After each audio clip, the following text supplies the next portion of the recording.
Prof ada perancangan ke tempat ini dijadikan sebagai satu ruang awam? Tidak sama sekali.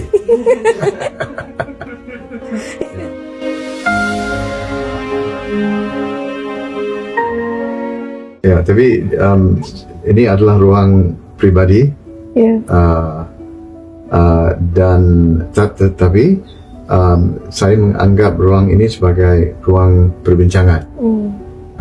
Jadi saya terima orang yang suka berbincang, suka menjalankan wacana intelektual.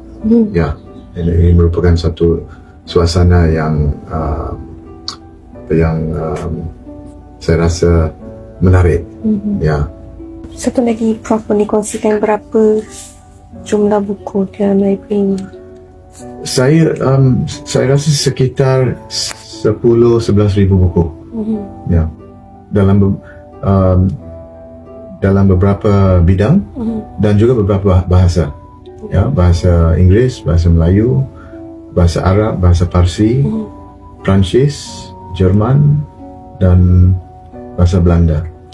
Ya, dan kebanyakan buku yang ada di sini adalah kepunyaan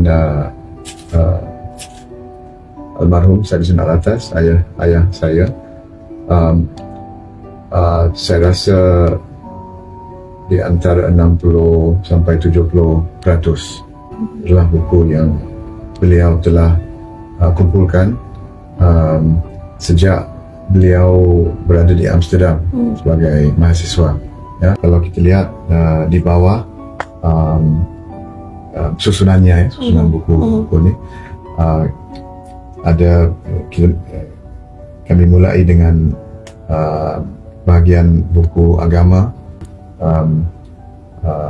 berkaitan dengan buku mengenai Al-Quran, buku mengenai hadis dan sirah, mengenai